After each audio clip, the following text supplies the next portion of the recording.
Hola amigos, ¿qué tal? Joe here from Spain Speaks with an update video today. We'll go through some of the main newspapers as we have been doing in recent times. We'll have a look at El Mundo, El País, the state broadcaster RTVE, El Confidencial, and then we'll scroll through the comment section at the end of the video and check out what is happening there.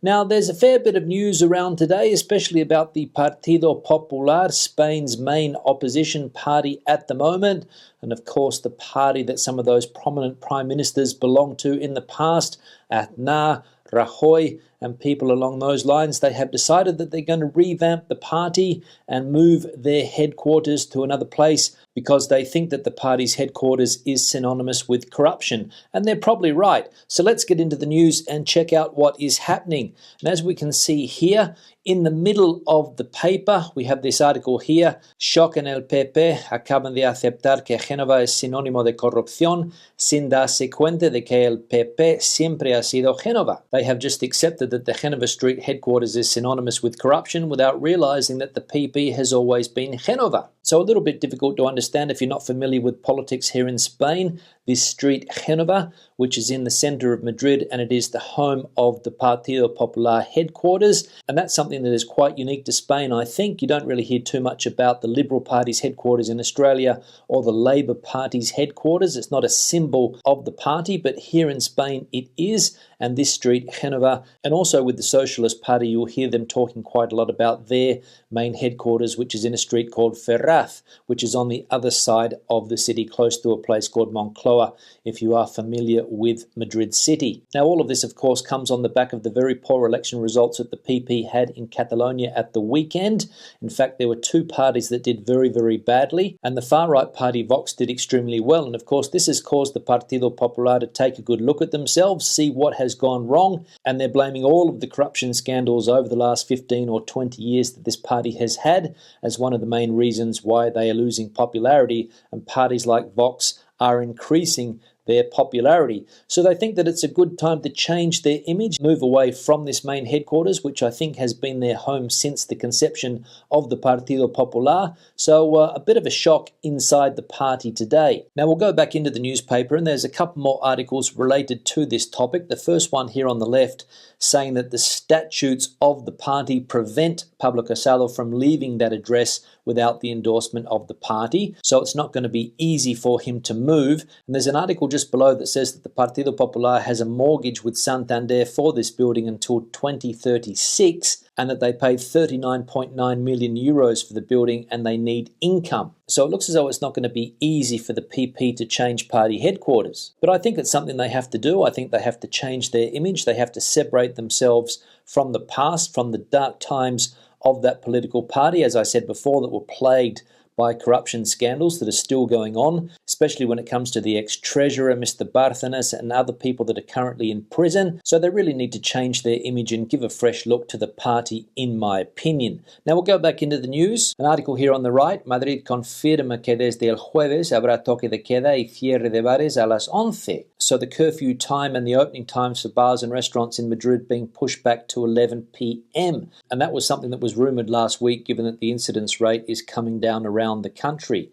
Now we'll scroll up and see if there's anything else. There's an article here about the UK. We'll click on that one and see what it's about. La vacuna ya reduce las muertes, los contagios y las hospitalizaciones en Reino Unido. So COVID-19 vaccines in the UK have already reduced deaths, infections and hospitalizations there. Now, we spoke a little bit about this yesterday. I mentioned an article in which Boris Johnson said that he wasn't 100% sure whether it was because of vaccines or restrictions that was causing that data to improve. Incidence rate, infections, hospitalizations, as we saw here. But the Spanish press is going with that today, that it is in fact vaccines that are bringing those numbers down. So if that is the case, very, very good news indeed, because as we have been saying over the last few days, and a couple of people pointed out in the comment section that the UK has had quite a few people vaccinated, but only with one jab and not with the second dose. So if this data is true, as I said, quite promising. Now we'll leave El Mundo there. We'll go to El País, see what is happening there. We can see here that the news about the Partido Popular again dominating the headlines. We can see in that photo there the glory days of the Partido Popular here in Spain. Mr. Aznar winning the election in the year 2000. We can see there accompanied by his wife, who went on to be the mayor of Madrid. Mr. Rajoy to his right. And on the far right, we have the notorious Rodrigo Rato, who I think is currently in prison, or maybe recently released because he was also involved in a scandal here involving illegal credit cards. Now we'll scroll up and we'll have a look at this article here on the left about Spain's public debt. We'll click on that one and we can see that public debt here in Spain, la deuda pública, reached 117.1% of GDP in 2020, the highest level since the Cuban War. And the Cuban War, if I'm not mistaken, took place in 1898. So Spain's debt ratio to GDP now sitting at 117.1, a huge amount of money. Ever since that last financial crisis, Spain got heavily into debt as well.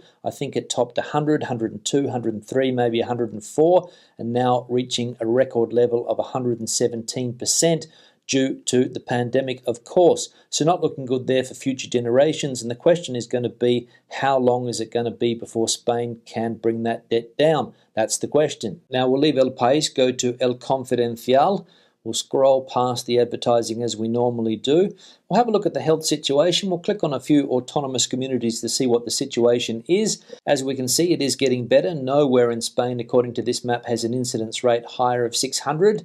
That's why there's no dark blue on this map, only that dark grey colour and the light grey colour. So we'll click on a few of the areas that have been problematic in recent times. The Valencian community, for example, we can see there now down to 470. Castilla y León was quite bad there for a while. We'll click on that, 464. And we'll click on Andalusia and see what's happening down there, 454. So the incidence rate going down around the country, and we can see that reflected on the graph on the right as those numbers are coming down past that third wave, which peaked at around 35,000 daily cases, now down to around 12 according to this graph. Now we'll scroll down and see what the main article El Confidencial is going with, and it is this one here. España coge aire ante el virus y acelera para cumplir con los objetivos de vacunación. And the translation here would be, with the incidence rate lowering in Spain, the country is able to catch its breath and accelerate in order to meet its vaccination objectives. So Spain finally, as the headline says, able to catch its breath. And let's be honest, it has been puffing and panting for the last few weeks as we reached the peak of that third wave. Things weren't looking good there for a while, but of course the incidence rate coming down, and hopefully, as the article also says, the government is able to accelerate its vaccination plan. And there's also talk around today, I think we're going to see in the next newspaper that we look at, that the government is going to change its vaccination strategy and start working with age groups and work its way down, starting with the over 80s, the over 70s, the over 60s, etc., and not necessarily those high risk target groups that have been vaccinated up until now. Now we'll leave El Confidencial, we'll go to the state broadcaster RTVE, see what is happening there. We won't have a look at the vaccination data because I don't think it has been updated since yesterday. I'm not 100% sure, but I don't think so. And we'll scroll up and have a look at this article here, which is what I just mentioned, that Sanidad estudia que la vacunación contra COVID sea a partir de ahora por edades y no por colectivos.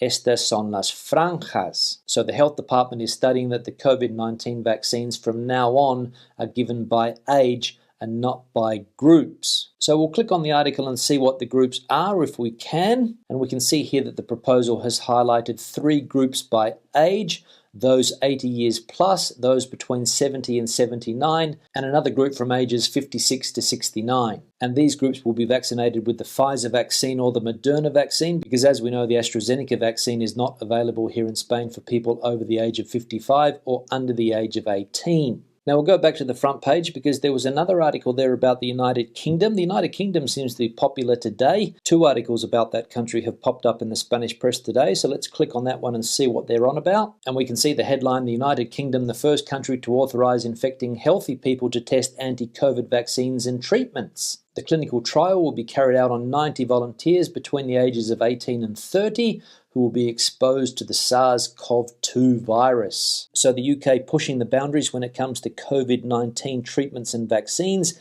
and I'm sure it's going to be controversial. I'm looking forward to the comments now. And speaking of comments, we'll leave the news and go into the comment section, see what is happening there, see if we can find something to talk about today. We'll have a look at this one here from Joe Duds. When it comes to vaccine passports, money talks. What business or country would commit economic suicide and require proof of vaccine if other businesses and countries say, come on in, a test or a mask is sufficient for us? Yeah, Joe, thanks for the comment. The topic of a vaccine passport caused a fair bit of comment on yesterday's video. Lots of people for, lots of people against a COVID-19 passport in order to make travel safer. We know that here in Spain they're trying to push for it, and I think other European countries are as well.